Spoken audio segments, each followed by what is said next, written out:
قال النبي صلى الله تعالى عليه وسلم صدق الله العلي العظيم وصدق رسوله النبي الكريم الأمين ونحن على ذلك لمن الشاهدين والشاكرين والحمد لله رب العالمين.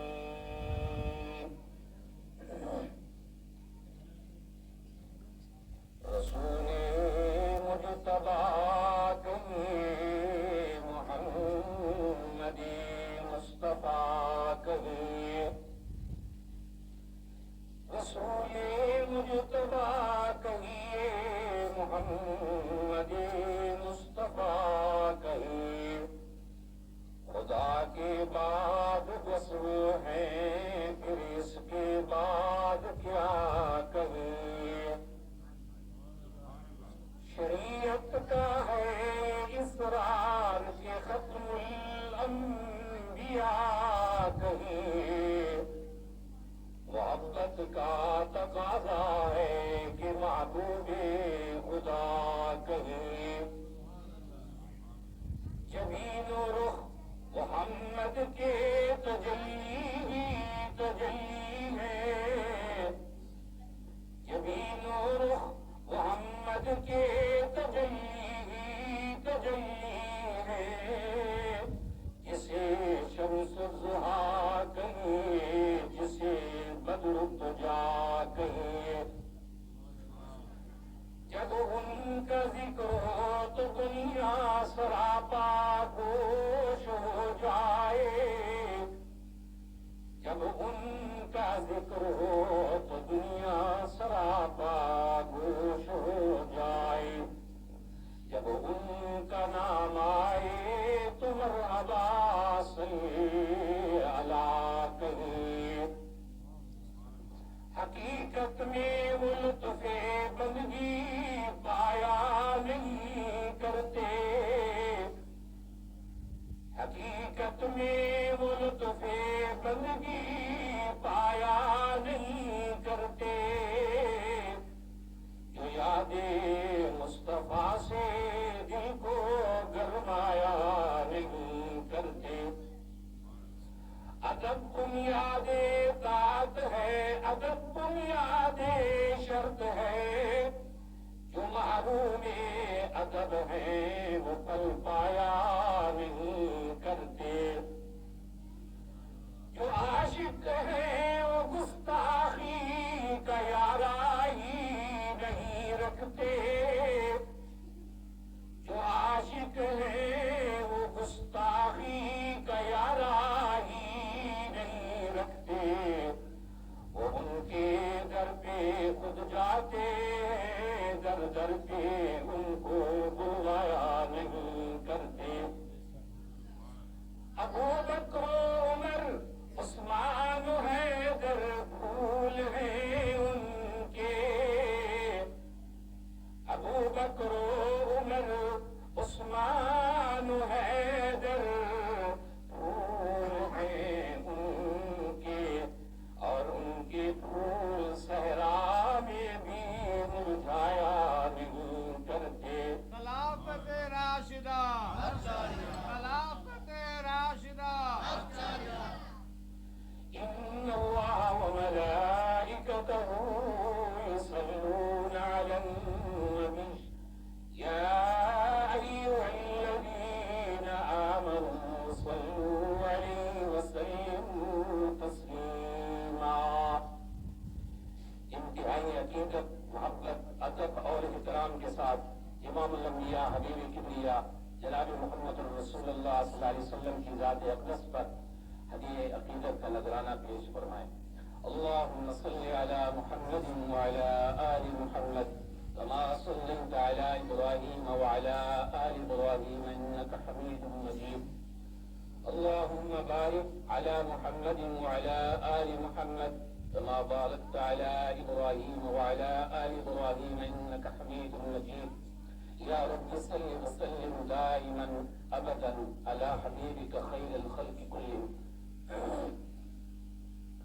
قابل صد احترام بزرگوں، واجب الاحترام علماء کرام اور حفاظ حضرات، خصوصاً قادر مکرم حافظ محمد ارشد صاحب اور اسی طرح حضرت مولانا قاری نعمان فاروق صاحب، حافظ غفران صاحب، اسی طرح محترم حافظ رفیع صاحب اور جتنے دوسرے علماء حضرات اور حفاظ حضرات تشریف فرمائے ہیں، عزیز بزرگوں، دوستوں، بھائیوں، نوجوان ساتھیوں اور عزیز بچوں، اگر سن رہی ہیں قابل سب احترام مائیں اور بہنیں، آج کی یہ تقریب انتہائی بابرکت ہے، انتہائی سعادت اور رحمت والی ہے کہ ماہ ربیع الاول کے اس بابرکت مہینے میں اللہ کے گھر کے اندر ہم اور آپ اللہ کے پیارے محبوب امام الانبیاء حبیب کبریا جناب محمد الرسول اللہ صلی اللہ علیہ وسلم کا مبارک ذکر کرنے اور سننے کے لیے تشریف لائے ہیں۔ اللہ رب العزت آپ تمام حضرات کو جزائے خیر عطا فرمائے اور اپنی شان کے مطابق اللہ رب العزت آپ کو اجر عطا فرمائے، اور ہم سب کے لیے اس مبارک گھڑی کے اندر مل بیٹھنا، اللہ اور اللہ کے محبوب صلی اللہ علیہ وسلم کا مبارک ذکر سننا سنانا اپنی بارگاہ میں قبول فرما کر ہم سب کے لیے باعث نجات کا ذریعہ بنائے۔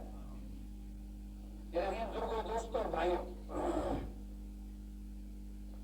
یہ ماہ ربیع الاول کا مبارک مہینہ ہے، اور اس ماہ مبارک کے اندر آپ سب حضرات جانتے ہیں کہ اس ماہ مبارک کے اندر ایک آقا دو عالم صلی اللہ علیہ وسلم کی بعثت ہوئی، آپ تشریف لائے، لہذا اس بابرکت مہینے کے اندر رسول اللہ صلی اللہ علیہ وسلم کا تذکرہ منبر و محراب سے اور اسی طرح خطبہ، واعظین، مبلغین کے وعظ و نصیحت سے اور ان کے بیانات سے ہر وقت آپ سنتے ہیں۔ مختلف قسم کے بڑے بڑے سیمینار منعقد ہوتے ہیں، بیان اور وعظ ہوتے ہیں، اس لیے کہ اس مبارک مہینے کے اندر امام الانبیاء حبیب کبریا جناب محمد الرسول اللہ صلی اللہ علیہ وسلم تشریف لائے۔ ویسے تو کوئی گھڑی اور کوئی لمحہ اور کوئی دن اور کوئی ہفتہ اور کوئی مہینہ اور کوئی سال اور کوئی صدی ایسی نہیں جس کے اندر اللہ کے محبوب صلی اللہ علیہ وسلم کا مبارک ذکر نہ ہو رہا ہو۔ چنانچہ آسمانوں میں، زمینوں کے اندر، ہستی کے اندر، بلندی کے اندر، مشرق اور مغرب میں، شمال اور جنوب کے اندر، پہلے زمانے میں، آج کے دور میں اور آئندہ قیامت تک رسول اللہ صلی اللہ علیہ وسلم کا مبارک ذکر ہوتا رہے گا۔ بچوں تھوڑا خاموش رہو اور توجہ اور دھیان سے بات کو سنو۔ میرے عزیز بزرگوں، دوستوں اور بھائیوں، شاید آپ کو یاد ہو یا نہ ہو، گزشتہ سال ماہ ربیع الاول کی اسی بابرکت تقریب کے اندر میں نے رسول اللہ صلی اللہ علیہ وسلم کے کچھ حقوق بیان کیے اور ان حقوق کا تذکرہ کرتے ہوئے رسول اللہ صلی اللہ علیہ وسلم کے پہلے حق کے متعلق کچھ بات گوش گزار کی ہے۔ حاجی عبد الوہاب صاحب رحمۃ اللہ علیہ، اللہ ان پر کروڑوں رحمتیں فرمائے، ان کے بارے میں مشہور تھا کہ حضرت جب سالانہ اجتماع کے موقع پر بیان فرماتے تو بیان کرتے ہوئے بعض اوقات ان کی آنکھ لگ جاتی، تو ظاہر جو عقیدت مند حضرات ہیں، مبلغین حضرات ہیں ہمارے، وہ بیٹھے رہتے، سنتے رہتے۔ کچھ دیر کے بعد حضرت کو جب جاگ آتی، آنکھ کھلتی، تو اللہ کی شان، یہ حضرت کی کرامت تھی کہ نیند اور اون کے بعد جب آدمی بیدار ہوتا ہے تو یاد نہیں رہتا، ہوش و حواس قائم نہیں رہتے کہ پہلے میں کیا کر رہا تھا، لیکن یہ حضرت کی کرامت تھی کہ جہاں سے بات چھوڑتے تھے وہیں سے بات شروع کر دیتے تھے۔ تو بہرحال یہ تو بڑے لوگ تھے اور عظیم ہستیاں تھیں، ہم تو ان کے پاؤں کی خاک بھی نہیں ہیں۔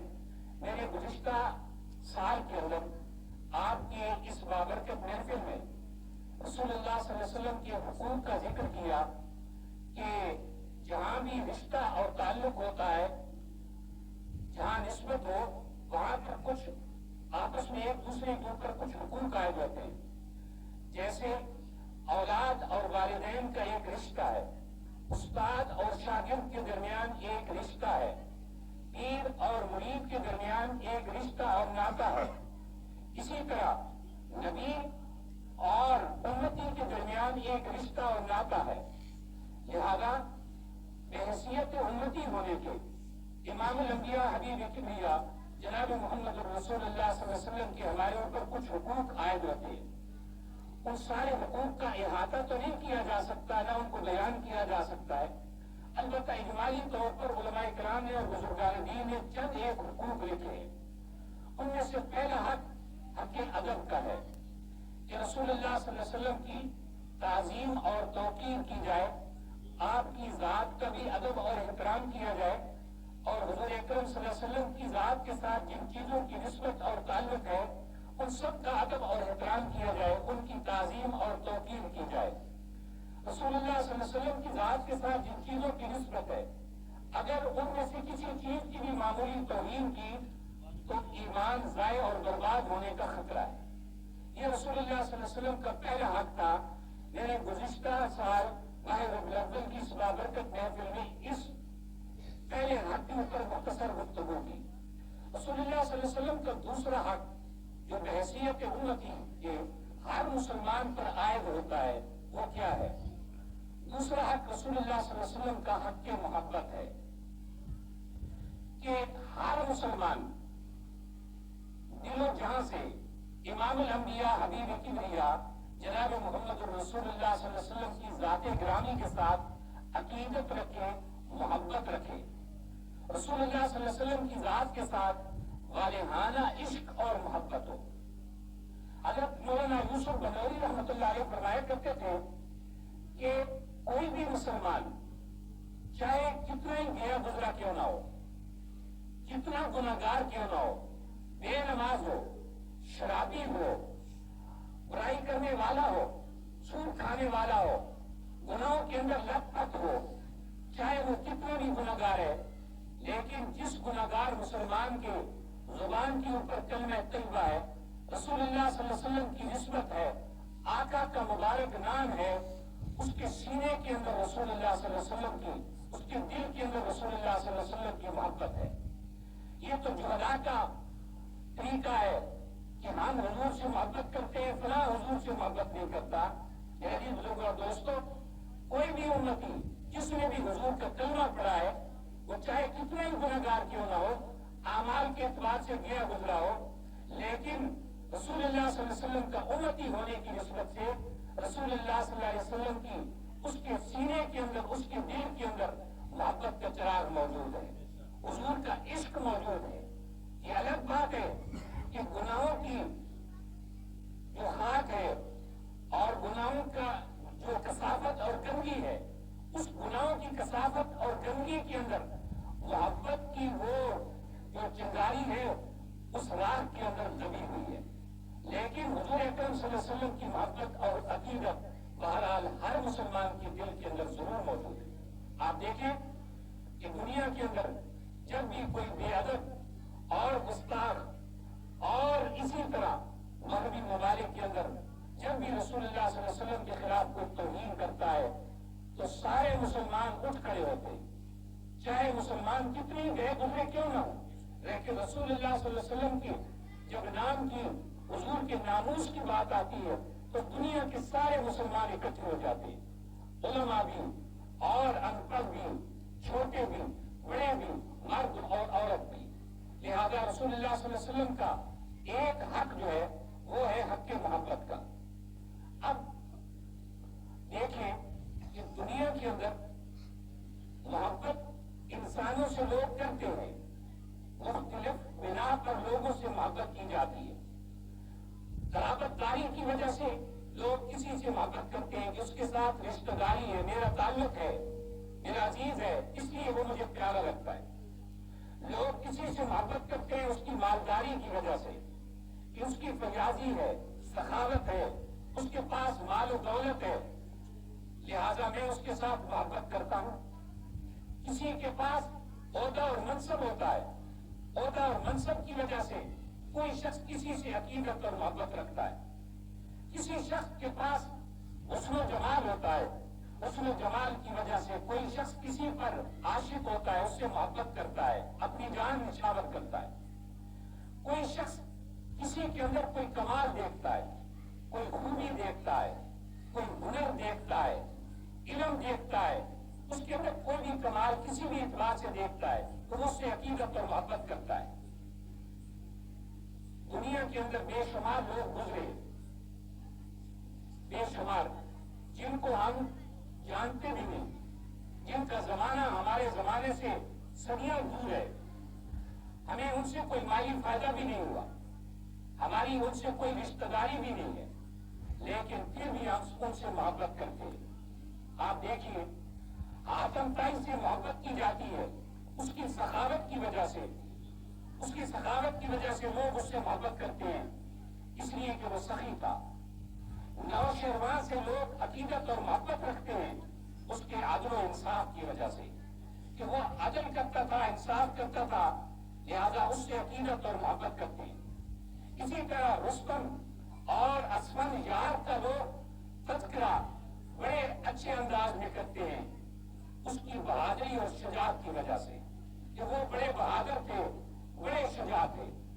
اسی طرح سقراط اور افلاطون کا نام بڑے پیار سے لیا جاتا ہے ان کی علم و حکمت کی وجہ سے, کہ ان کے اندر علم و حکمت کی اللہ نے یہ دولت رکھی تھی, ان کو یہ نعمت وافر مقدار میں عطا فرمائی تھی. اسی طرح فردوسی اور سعدی یہ دونوں بزرگ گزرے ہیں, لوگ ان سے محبت کرتے ہیں, عقیدت کرتے ہیں, اس لیے کہ اللہ نے ان کو یہ فن دیا کہ قوت گویائی کے اندر اللہ رب العزت نے ان کو کمال عطا فرمایا.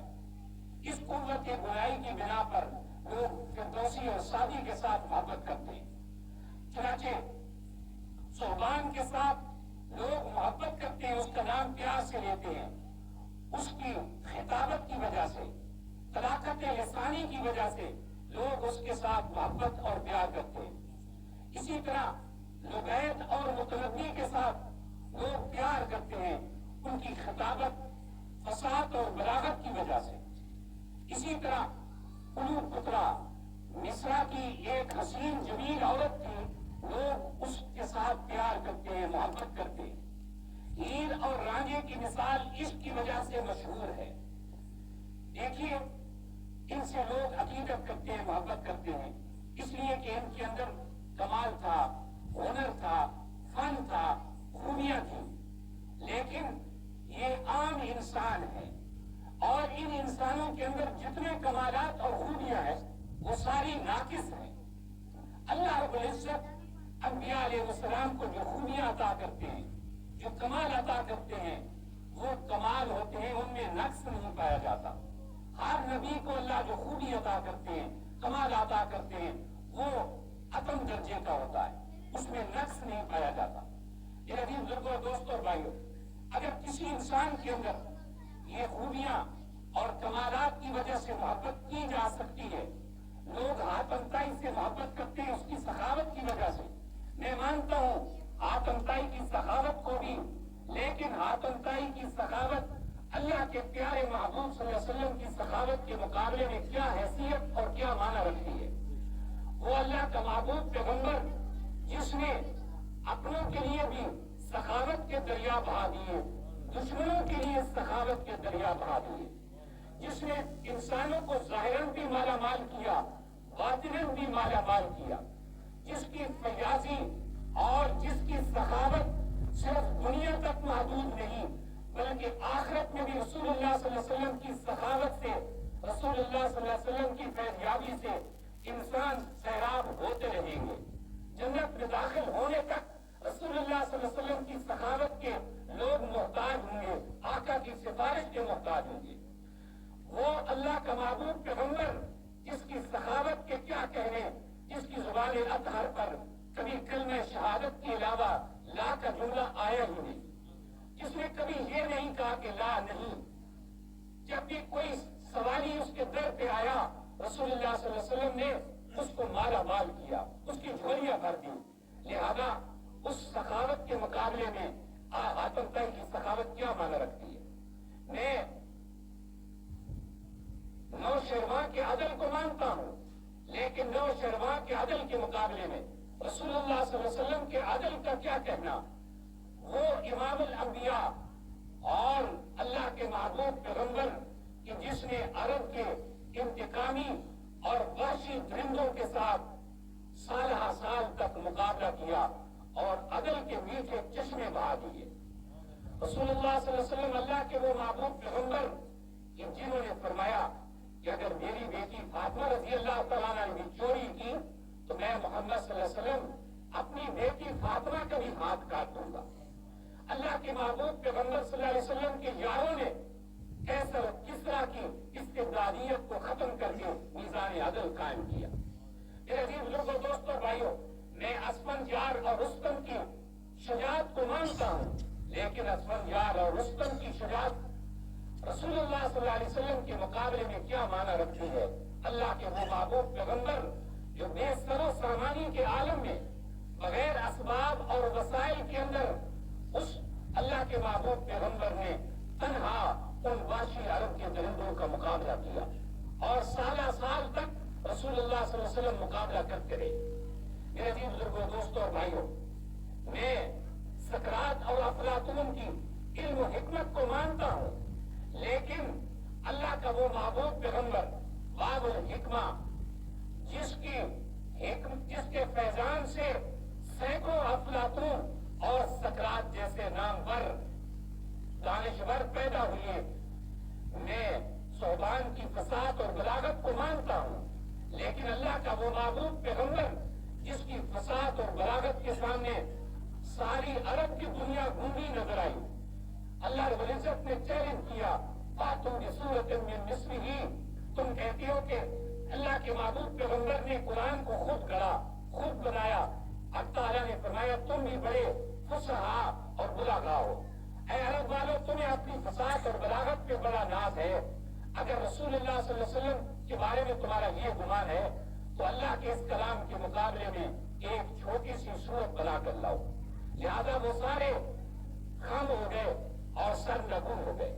میرے عزیز بزرگوں، دوستوں اور بھائیوں، میں سارے انسانوں کے حسن و جمال کو مانتا ہوں، لیکن اللہ کا وہ محبوب پیغمبر اور وہ ماہ عرب جس کے حسن و جمال کے کیا کہنے، خاک کو ذرے سے کیا نسبت ہو سکتی ہے اور ذرے کو پربت سے کیا نسبت ہو سکتی ہے. عرب کا وہ حسین و جمیل محبوب پیغمبر کہ جس کے سامنے عرب کا مصر کا حسین پیغمبر حضرت یوسف علیہ السلام بھی مانت جن کا حسن و جمال مانت کرتا ہے، اس محبوب پیغمبر کے حسن و جمال کے کیا کہنے. لہذا تمام انسان ان کے اندر جتنے بھی کمال پائے جاتے ہیں وہ سارے کمال ناقص ہیں. ان ناقص کمال کے ہوتے ہوئے اگر انسانوں سے محبت اور پیار کیا جا سکتا ہے تو ہم اللہ کے محبوب پیغمبر امام الانبیاء حبیب کبریا جناب محمد الرسول اللہ صلی اللہ علیہ وسلم کے ساتھ عقیدت اور محبت اور پیار کیوں نہ کریں کہ اللہ کے محبوب کے اندر اللہ نے اپنے محبوب میں وہ سارے کمالات بدرجہ عطم رکھ دیے جو ہر نبی کے اندر فردن فردن پائے جاتے تھے. چنانچہ آدم علیہ السلام کی انابت، حضرت نوح علیہ السلام کا جوش تبلیغ، حضرت ابراہیم علیہ السلام کا بلبلے توحید، حضرت دانیال علیہ السلام کی محبت، حضرت داؤد اور سلیمان کی سلطنت و حکومت، حضرت زکریا علیہ السلام کا زہد و تقوی، حضرت موسیٰ علیہ السلام کا جلال، حضرت موسیٰ علیہ السلام کے کمالات، حضرت عیسیٰ علیہ السلام کے معجزات، حضرت ایوب علیہ السلام کا صبر، حضرت داؤد علیہ السلام کا لحن، حضرت یوسف علیہ السلام کا حسن. اللہ رب العزت نے سارے نبیوں کے کمالات کو اگر ایک گلدستے کے اندر جمع کیا جائے، سارے نبیوں کے کمالات کو ایک گلدستے میں سجایا جائے، اس گلدستے کا اگر میں نام رکھوں وہ تو نام محمد بنتا ہے. کائنات حسن جب پھیلی تو لامحدود تھی اور جب سنتی تو تیرا نام ہو کر رہ گئی. میرے عزیز لوگوں، دوستوں اور بھائیوں، اگر میں رسول اللہ صلی اللہ علیہ وسلم کے حسن و جمال کو دیکھوں کہ لوگ حسن و جمال کی وجہ سے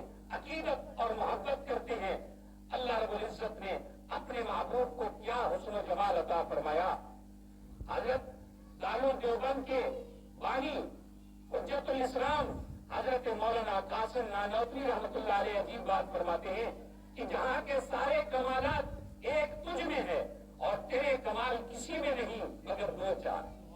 اللہ نے ہر نبی کو جو خوبیاں اور کمالات معجزات عطا فرمائے ہیں فردن فردن وہ سارے کمالات اللہ نے بدرجہ عطن اللہ نے اپنے محبوب پیغمبر جناب محمد رسول اللہ صلی اللہ علیہ وسلم کو جمع کر دی, ایک ذات میں اکٹھے کر دی.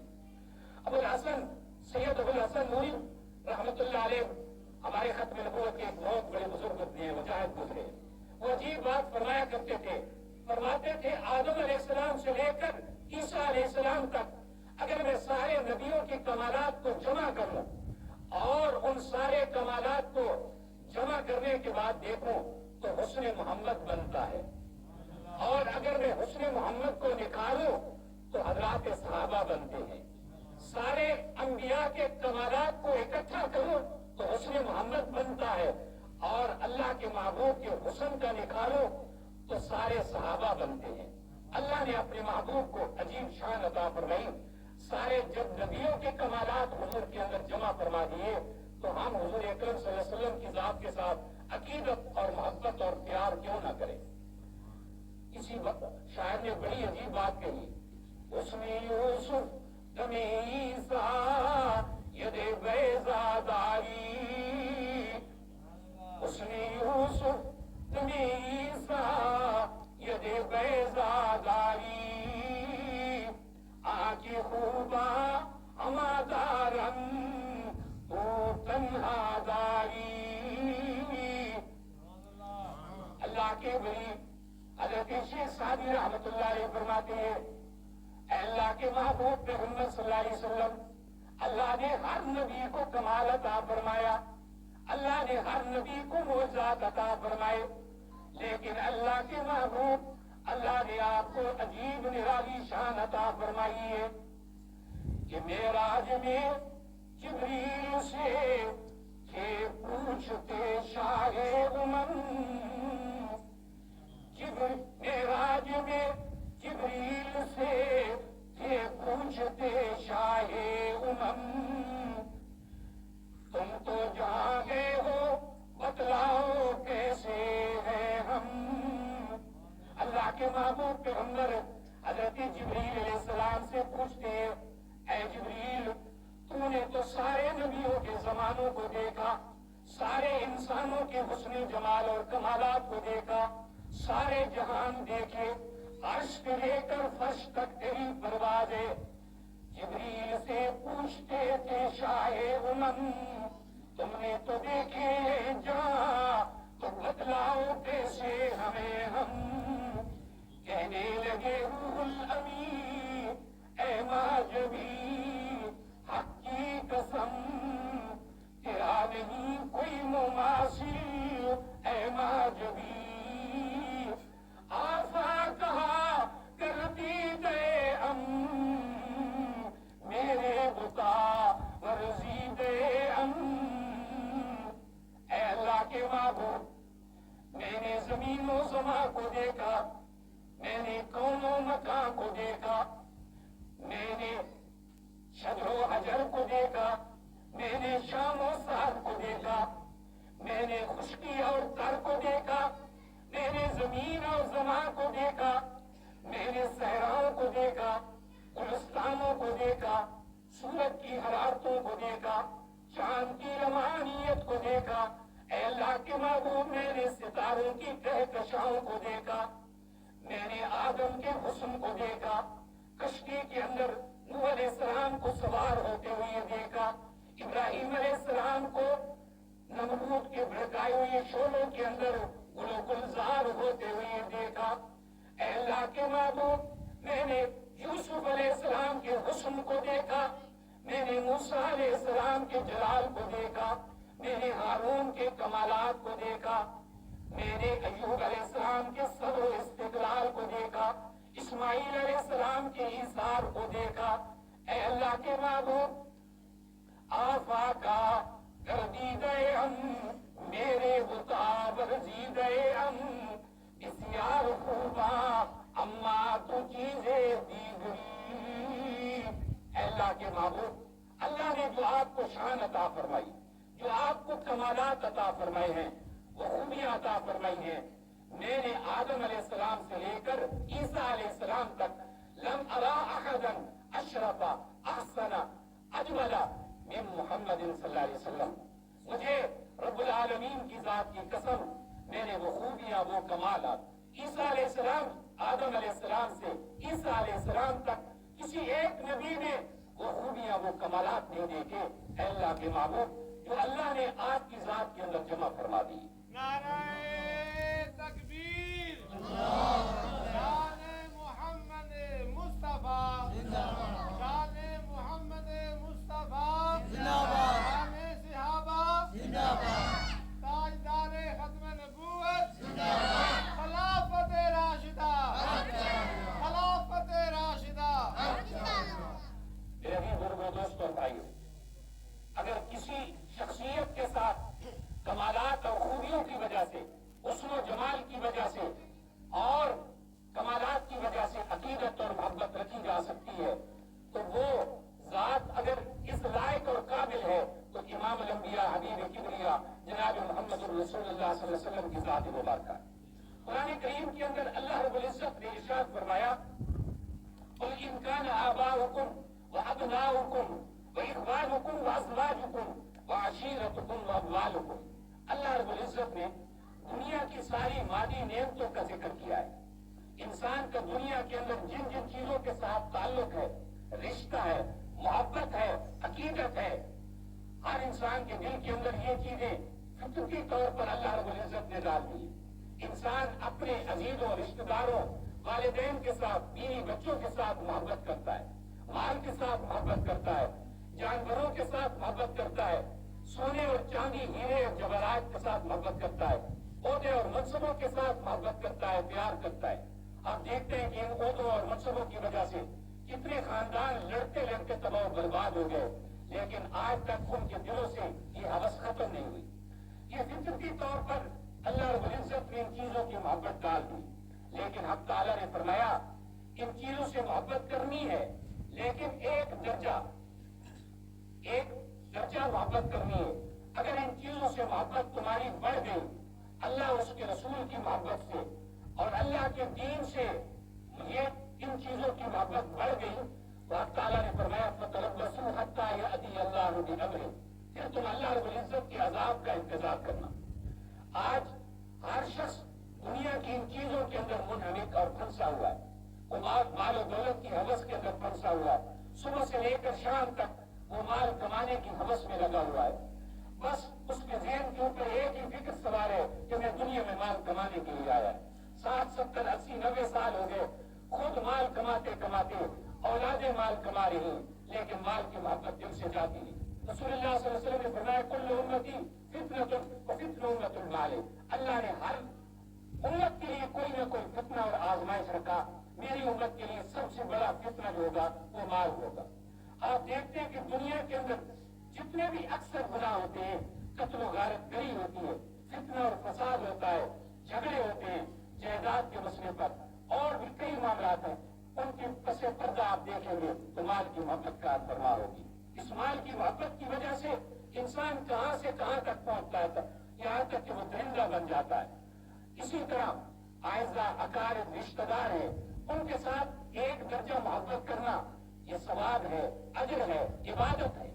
لیکن اللہ رب العزت نے ان ساری چیزوں کی، سارے رشتوں اور ناتوں کی، مال کی، اولاد کی، بیوی کی، ساری محبتوں کو فرماتا ہے اس سے ساری محبتیں ایک طرف.